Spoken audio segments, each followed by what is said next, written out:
Assalomu alaykum, to'g'ridagi barliq kitob anglag'uchi do'stlar. Biz aktiv faoliyatchimiz Xalmurod Uyg'ur Alsoy yozgan Apamni izlab degan kitobni o'qishni davomlashtiryapmiz.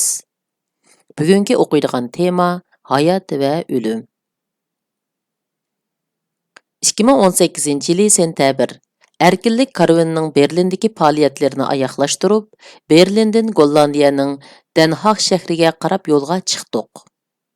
Hicran, әндişە, g'azab va seg'inish tuyg'ulari Turpalliq akam ikkimizning kayfiyatiga ta'sir qilmoqda edi. Birlikda 4 davlatni aylanib bo'ldik. Mana endi 5-davlatga qarab ketib boramiz. Ko'p temalar to'g'riliq muңdashdik. O'tmishimizni eslashdik. Taki Shvetsiyaning Stockholm shahrida uchrashqicha o'xshash aslimlarimiz yo'q deb faraz qilishgan bo'lsaqmi, ikkimizning 2010-yillari Facebookda qurilgan Alsoy fidoyilari guruhining a'zolari bo'lganligimiz. Sotsial mediadan foydalanib, Uyg'urlar haqida uchurlarni tarqatganligimiz, Uyg'urcha analizlarni yozganligimizdek asmilarni deyishish orqali bilishib, xuddi qayta tunishgandek bo'lgan edik. Şu vaqtlarda özümüzni aşkarlamay yuşurunup, təxəllüs yoki yalğan ismlarda bir yerə kelib qalğan bolsaqmı, keyin bu gruppidikiler tarap ketgəndimi, bir qism kişiler bilan aloqalashishni davom qilgan edim. Shular bilan ba'zida shu vaqtlarni əslishib, telefonlashib qalatdik. Bu akamningmi shu vaqtlarda biz bilan billa fidoi bo'lganlardan biri ekanligini tasavvur qilib baxmagan edim. Men texi sizni cho'ng odammikin deb o'ylab ekanman. Şu çağlarda 20 necha yosh vaqtingiz o'xshaydi ha, dedi Turpalliq akam shu vaqtlarni eslab. Shundoq, u vaqtlarda kimning er yoki ayolligini, yeshining qancha yosh ekanligini bilishmay, bir-birimizni millatimizga bo'lgan so'ygimizdan tunishgan edik. Gerçi gruppa yetakchisi bo'lgan bo'lsam-mu, ammo gruppa a'zolari barobarlik prinsipi bo'yicha bir odam bir ovoz orqali boshqarilganligi, qarorlarning kollektiv chiqarilganligi uchun kimning yetakchi, kimning fidoyiligi muhim emas edi. Kimlardir Avstraliyadan, kimlardir Yaponiyadan, kimlardir Yevropadan, kimlardir Amerika, Kanadadan qaytilgan edi. Mushu kitobni yozayotgan vaqtgacha u guruhidagi a'zolarni texi rasmiy tunib bo'lolmadim. Ammo shu a'zolarni va shu vaqtda internetda ilib borgan faoliyatlarimizni eslab qolaman. Xitoyga munosabatli barliq tor guruhlariga kirib, u yerda Xitoyning Uyg'urlarga qilayotgan ishlarini fosh qiladigan mazmunlarni yo'llaydik. Oldin deyishilib, xuddi real dunyoda qurollarini taq qilib dushman yotgan okupga kirib, ularga hujum qilib yer tishlatgandekla, hammamiz shundoq mavhum sorunlarga hujum qilib kirib, Xitoyning Uyg'urlar ustidan ilib borgan insoniylikqa qarshi jinoyatlarga oid mazmunlarni yo'llaydik. Xitoyni maqtab uchirib gap qilgan kishilarning inkaslariga inkaslarni to'shqizib, u yerni Xitoyga oid bo'lgan foydasiz va ziyonli uchurlar bilan to'ldirib yetdik. Yuqori texnika ketmaydigan unda hujum usuli Xitoyni xeli tamtiratgan. Xitoyning o'zini tashviq qilgan sosial media suplerida Xitoyga oid foydasiz va ziyonli uchurlar eqib yuradigan holat shakllangan edi. Xalmurod, Uyg'urlarning eng yaxshi chiqish yo'li tinch yo'l bilan o'zlarining haq-huquqlarini qo'g'dash, degach tamakisini qattiq sho'ridi men bilan muhokama yig'iniga borgan bir chet ellik do'stimiz. U Afg'onistondagi turkiy tilli millatlarni tadqiq qilgan kishi bo'lib, Kopenhagenda uning bilan tanishib, muңdashish fursatiga erishgan edim. U kishi Afg'onistonga ko'p qitim ziyorat qilgan. Ruscha, Xitoycha, Pashtuncha, Farischa, Daricha va O'zbekcha degandek tillarga pishiq kishi bo'lib, men bilan Afg'onistonning o'zbekchisida muңdashganimizda xuddi bir o'zbek bilan muңdashayotgandek his qilgan edim. Uningdan u yerdagi Uyg'urlar haqida so'rag'inimda, bilishimcha Afg'onistonda Uyg'urlar ko'p emas. Men shu yerga o'ltiraqlashib qolgan bir qancha oilalarning borlig'ini ko'rgan. Birining uyida bir qitim mehmon bo'lgan edim, deb qandaqdir bir hikoyani boshlamoqchi bo'lib, so'zini ichiga yutayotgandek bir ifodada bo'lib, yanchuqidagi tamakisidan yana bir dal chiqarib, shamolda uni tasda tutashtirgandan keyin og'zidan is chiqqan holda, u yerda ilgari Uyg'urlarning yig'ilganligini, Xitoyga qarshi urush qilmoqchi bo'lib, lagerlarni qurganligini anglagan edim. Keyin ularning ikki qismida bo'linish bo'lganligini, hatto bir-biri bilan etishib ketganligini, keyin tarab ketishganligini anglagan edim. Ammo nima sababdan undaq voqealarning bo'lganligini bilmayman. U vaqtlarda men O'zbekistonda o'zbekcha o'rganayotgan vaqtlarim edi. Tunji qitim Uyg'urlarni uchirtishim, savdo qilg'ili kelganlar bilan tunishib qilishim bilan boshlangan. Shularning gap so'zlaridan shunda anglagan edim, deb so'zini davomlashtirdi.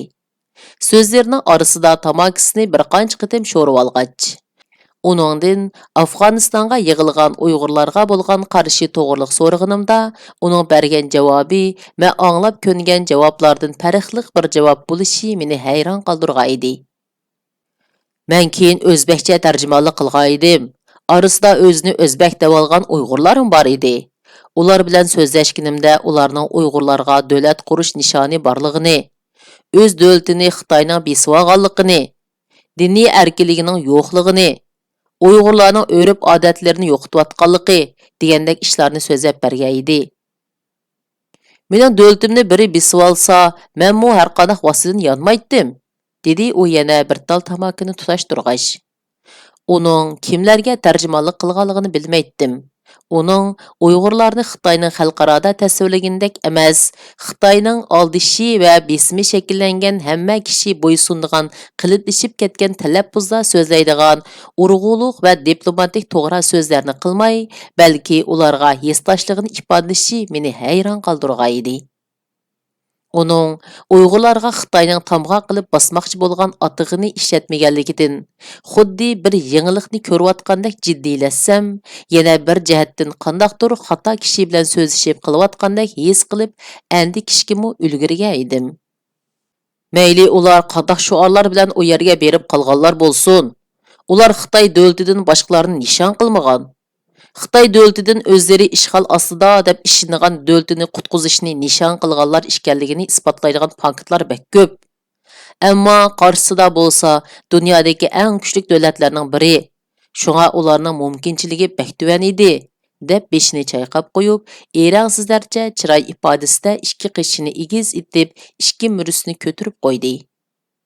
Bu chiroy ifodasidan uning o'z so'ziga boshqalarning boshqacha qarashini kinoya qilish bilan birga menga bir reallikni deb berganligini jazmlashtirish chiqatdi. Uningdan boshqa savollarni so'rashga tamshilayotganimda, u menga so'rash fursati bermayla gapiga ulab. Uyg'urlar davlat quramiz deb kurash qilsa, xalqaro munosabatlarda yetim qilishi mumkin. Uyg'urlarni bek bilib ketmayman. Ammo hech kimning bu haqda Xitoyga raqobat e'lon qilib, diplomatik bir majroga kirib qilishni xohlaydiganligiga ishonmayman. Hech bo'lmasa, hozircha shundaqligiga jazm qilaman. Uyg'urlar kuchayish kerak.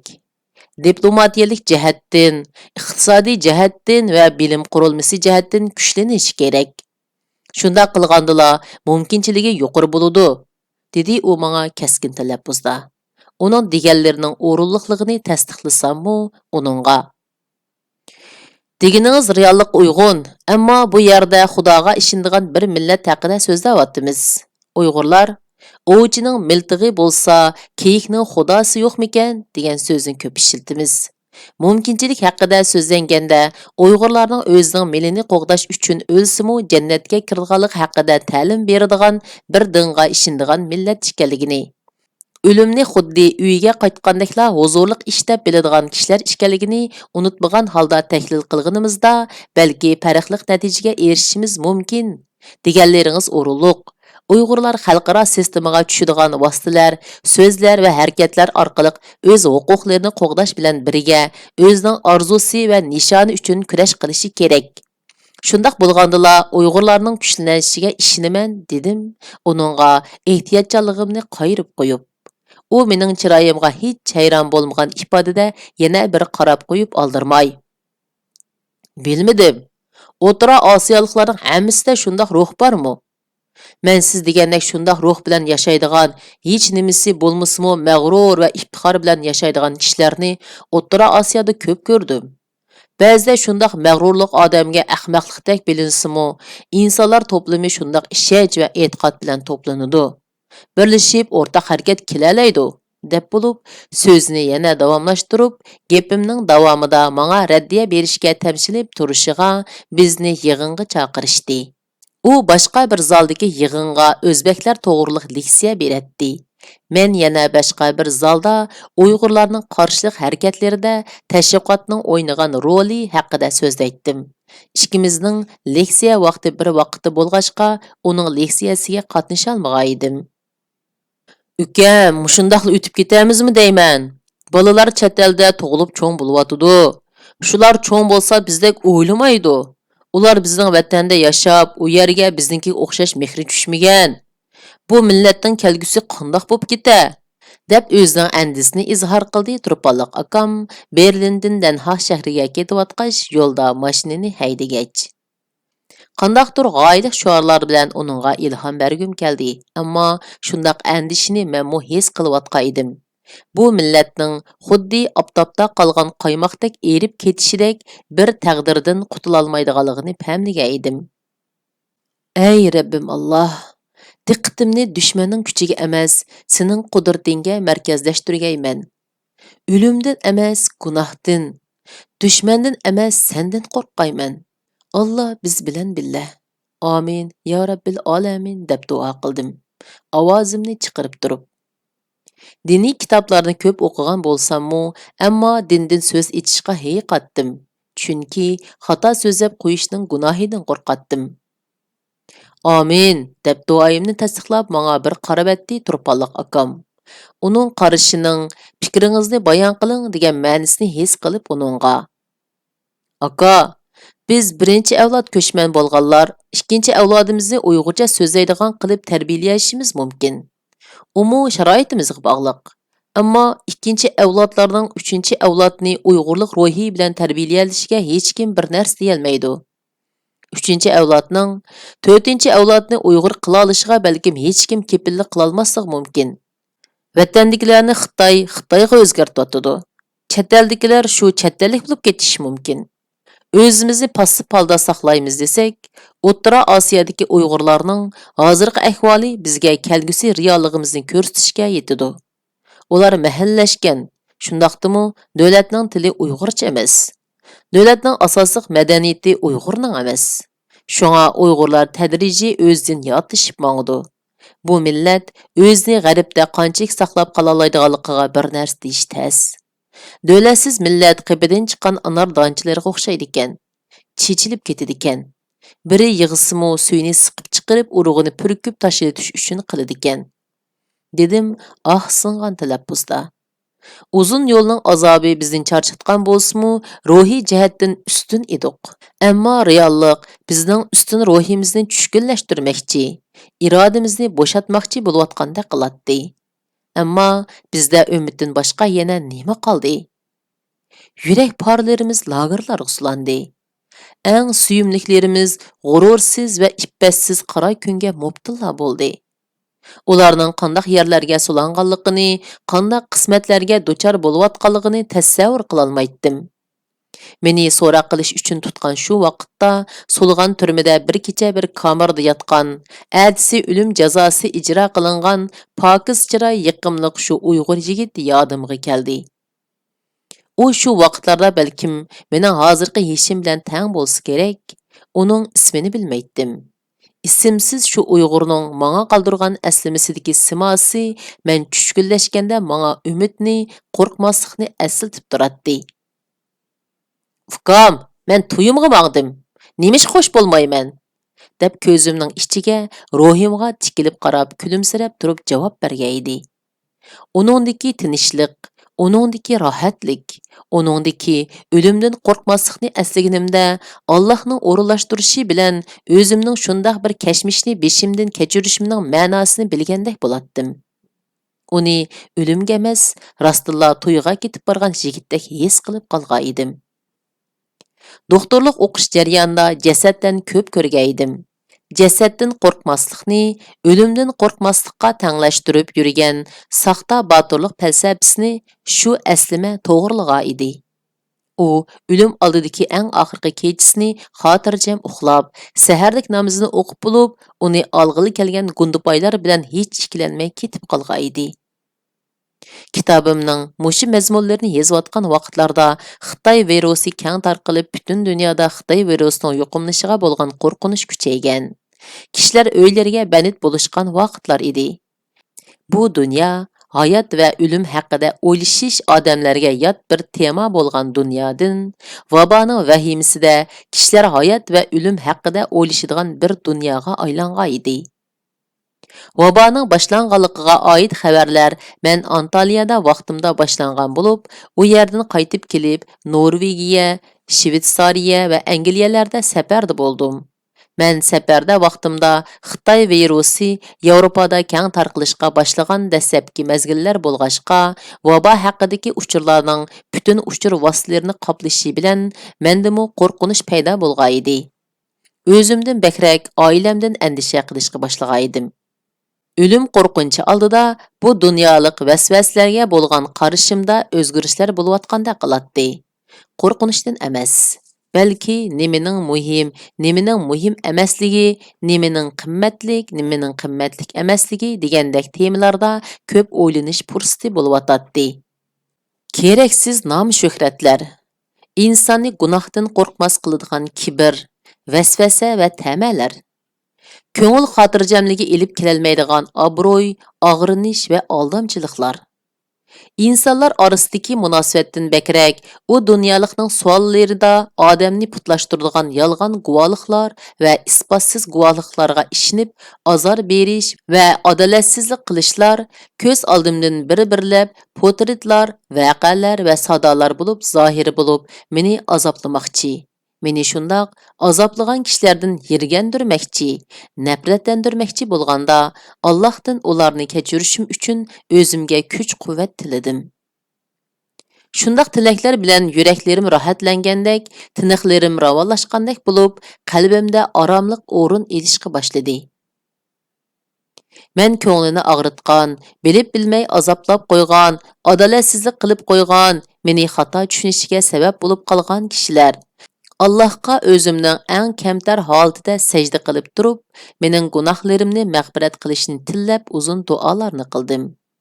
Allahqa meni azaplagan, mening haqqimni yegan va menga adolatsizlik qilganlarni kechirganimni, Allahның naqadar mehribonligini iqror qilib, hamdu sanolar aytib, Allahның mening gunohlarimni məğfirat qilishini, meni o'zi yaxshi ko'rganlar qatoridan qilishini tillab uzun dualar qildim. Ölüm aldıda qandaq kemtar bolsang, insanlar arasida shundaq kemtar bolg'in, deydi dadam rahmatlik kibrlik qilganligimni ko'rib qolgan vaqtlarda. Odamning o'zida bor narsani boshqalarga ko'z-ko'z qilishi insonlik tabiati bo'lsa kerak. Atamning ata-apisi, ya'ni dadam anamning uyda turayotgan vaqtlarimda apam Beijingda o'qiyotgan edi. Menga bo'g'cha, kiyim-kechaklarni avatib beradi. Atammu menga velosiped ilib bergan edi. Ular balkim meni dadam anamlarning uyiga tashlab qo'yganligidan xuddi o'zini menga qarzdordek his qilgan bo'lsa kerak. Bizning mahallada tunji bo'lib padishlar ishtini bilan sayohatchilar oyog'ini kiygan va o'zining shaxsiy velosipedi bor bo'lgan bola men edim. Shu chaqlar 9 yoki 10 yosh vaqtlarim bo'lsa kerak, bo'yim xeyli o'sib qolgan bo'lsa-mu, ayolcha velosiped yanala azroq cho'ng keldigan vaqtlarim edi. Velosipedni minib, mahallni aylanib, yangi kiyimlarimni mahalldagi bolalarga ko'z-ko'z qilayotganimni ko'rib qolgan dadam rahmatlik meni uyga chaqirib kirib, onam tiktartib bergan raqishlarni berib, "Balam, uchangdagi ishdan almashtirib ol. Bo'lmasa mahalldagi bolalarga o'xshamay qoldikansan." deb mening uchamdagi kiyimlarimni majburiy almashtirib atgan edi. Dadamning nimishqa undaq qildiganligini tushunmay, uningga norozi bo'lgan bo'lsam-mu, dadamga bo'lgan hurmatim va hiyiqishim sababidan uningga gap qaytara olmay, uning buyrug'ini ijro qilgan edim. Aslida dadam rahmatlikning ansirgini mening boshqalarga o'xshamay qilishim emas, balki meningda shakllanayotgan kibrni ko'rganligidan ishkan. Dadam rahmatlik shundaq kamtar kishi edi. U o'zi oliy ma'lumotli kishi bo'lsa-mu, savodi yo'q dehqonlar bilan qirbishda o'ltirib uzun-uzun mungdishatdi. Jip mashinasida yiroq yezlarga suv iqim miqdorini o'lchigili borganda, shu yerdagi dehqonlarga qo'g'in tovuzlarni opirib sovg'a qiladi. Ammo hech qachon ulardan bir narsani kutmagan edi. Dadam rahmetlik pensiyaga chiqish oldidagi chog'larda shundaq safarlarga ko'p chiqqan, dehqonlar bilan ko'p uchrashgan edi. Balkim xizmatidan ayrilish oldida o'zi so'ygan va o'zini so'ygan shu kishilar bilan ko'rishib olishni orzu qilgan bo'lsa kerak. Shundaq safarlarga menimi elib olgan edi. O'z yenidan pul chiqarib bozordan qancha qalti qo'g'in tavuzlarni elib, shundaq yezdagi kishilarga olib berganligini ko'rib uningdan. Dada, nimishqa ularga bekordanla bu narsani berdigansiz? Deb so'rag'animda, ular turayotgan yezda bu yil qo'g'in tavuz terg'anlar yo'q ekan. Bozorga berib olamiz desa, eshak harosi bilan bir kun mangdi. Men olg'ash borsam oson bo'ldi, degan edi. Yo'lning ikki yoqasidagi teraklarning orqasida eqiyotgan suvga qarag'ash. Dadam rahmatlikning bir umri suv bilan o'tgan edi. Qanchilgan o'stanglarni, to'simlarni lohilagan edi. Suv to'g'riliq ko'p gap qilatdi. Dehqonlar bilanmi deyishdigan gaplari ko'p vaqtlarda shu temaga ketib qolatdi. Yazning issig'ida dehqonlarning barangliq hovlisidagi karvatda o'ltirib, so'g'aq sug'i chalgan achchiq qitiqqa zag'ra nonni chilab yeyishi ko'z oldimga kelganda, ko'zlarim tabiiyla namlanib ketdi. Dadam rahmatlik menga inson bo'lishning eng muhim darslarini o'tgan. O'z hayotida menga eng yaxshi ulgu bo'lgan edi. Uning o'zi so'ygan yurtida qora tuproqlarga qaytilib ketganligini o'ylaganimda, shu yurtimga bo'lgan seg'inishim texmi kuchayib ketdi. Xolmurat efendim, men Xitoy virusi bilan yuqumlibdiman. Bak qo'rqib ketyapman, deb telefon berdi bir Uyg'ur. Uning ovozidan uning qo'rqinchini his qilg'il bo'ladi. Mening doktorligimni bilganligi uchun mendan maslahat so'rab telefon urgan ekan. Xitoy virusining yengiligi, mening uni davolash tajribamning yo'qligi va 2 yildan buyon o'z kasbim bilan munosabatsiz ishlar bilan mashg'ul bo'lganligim sababidan kasbiy jihatdan uningga ko'p yordamda bo'la olmasammi, Xitoy virusiga oid tibbiy materiallardan o'qiganlarim bo'yicha uning savollariga javob berish bilan birga uning qalbidagi o'lim qo'rqinchiga qarata tasalli so'zlarini qilib, uni umidlantirishga, rag'batlantirishga tirishdim. İnsan ölümning o'ziga qancha yaqinligini his qilganda hayotning ma'nisi to'g'riliq ko'p o'ylanadigan bo'lsa kerak. Bir Uyg'ur qizi menga telefon berib, "Xolmurat aka, uyimdagilar bilan aloqalashmag'ili 3 yildan oshdi. Ularning qanday bo'lib ketganligini bilmayman. Men turgan shaharda korona bek yomrab ketgachga uydan taloga chiqmay o'ltirg'ilimi mana 2 hafta bo'ldi. Biz turayotgan binolardami o'liklarni ilib chiqyotdi. Bek qo'rqib ketdim. Bundaq bo'lishini bilgan bo'lsam, siz chiqqan vaqtda uyimdagilarning izdirigini qilib o'tirga chiqib bo'latdim. Endi qanday qilsam bo'la?" deb o'zining qo'rqinchini izhor qilgach, mendan maslahat so'ramoqchi bo'ldi. Uningga urug' tuqqanlarning ma'lumotlarini, yutib ketganlarning tizimligini turg'izayotganlarga ta'minlashini deyish bilan birga Birleşken Devletler Teşkilatı qatarlıq yerler bilan qandaq aloqalashish to'g'riliq so'zlab bergach, uni rag'batlantirmoqchi bo'ldim. Qandaq rag'batlantirman? 3 yildan buyon o'z uyidagilarning, ota-onasining izdirikidan bosh tortgan biriga qandaq tasalli beraman? Shularni o'ylab, o'zimning charchaganligini his qilgan, passiv qarashlarning, hukm qilishlarning mening ruhiyatimni bulg'ashga urinayotganligidan seskinib uyg'onib uningga. Hech qachon kechikmaysiz. Ularning izdirigini chuqum qiling. Mayli natijasi qandoq bo'lsin. Mayli natijasi qandoq bo'lsin, hech bo'lmasa ular uchun bir ish qilgan bo'lasiz, deb uning telefonining qarshi tarafidan kelgan quruq yutilishini anglab, gapimning oyig'ini ichimga yutib etdim. Uning vabodan yuqumlanganligini faraz qilganligimda emas, shundaq bir vijdon azobida qolganida uningga azob o'tiga yog' chechishni xohlamaganligimdan, xuddi o'zimni qandoqdir qahramonchaqlab, uningga raddiya bergandek bo'lib qilishdan andisha qilib, uningga demoqchi bo'lgan gapimni yutib etdim. Aslida uningga, agar bu vaboda o'lib ketib, u dunyoga borganda uyingizdagilar bilan uchrashsangizmi, ularga sizlar uchun mundaq qildim deyalisingiz, yuzingiz yo'riq bo'ldi demoqchi edim. Bu gapning qandoq bo'lib kallamga kelganligini o'ylasammi, seskinib ketaman. Alloh meni kibrdan saqlag'aysan. Notvan birining qalbini og'ritib qo'yishdek gunohlarni o'tkazib qo'yishimdan muhofazat qilg'aysan. Men charchagan edim. Charchig'inimda passiv xiyollar kallamga kelib qoladi. Telefonning qarshisidagi Uyg'ur qizimi shundoq charchagandek. Uyg'ur tili dunyosidan yiroq bir dunyoda o'zini yoshirib yashab, Uyg'ur ichirqishida, vatan hijronida, uydagilarga bo'lgan seg'inishda qiynalgan edi. Uyg'urlar charchagan edi. Hayot va tirikchilik aldirashligi bilan o'zini reallikning ochiqdan narkoz qilib yashayotgan kishilar. Birdilla uylariga karantin sababidan banit bo'lib, reallikqa uyg'unishga majbur bo'lgan. Reallik ularga hayotning ma'nosini va o'limning hidini puratgandek qiladi. Hayot nima uchun? O'limchu? Shunda xiyollarda o'limdan qo'rqish va o'limdan qochish bilan o'tgan yillarda ajalsiz o'limning Uyg'urlardan azaldan yiroq bo'lmaganligidek reallik aytilgan. Sukut va o'lim orasidagi echirqash hikoyasi yaqinlardan mo'ngluq nay ovozi bilan buloq suyining shildirishiga tankash bo'lib aytilayotganligini anglagandek bo'ldim. Kashki shu buloq sularidek taklimakonga singib ketgan bo'lsak. To'g'raqlarning yopurmoqlaridan parxa aylanib, vatanimizning ko'kidagi oq bulutlarga qetilib ketgan bo'lsak. Hayotning huzuri balkim tarimning do'lqinlarida uzgan biliqlarda, yurtimning yo'lg'unliq jilg'ilaridagi to'shqanlarda bo'lsa kerak. Shuna qilib bu qitimliq o'qishimiz mushargich bo'ldi. Davomini kelaqatim o'qiymiz. Xayr xo'sh, Alloh omonat.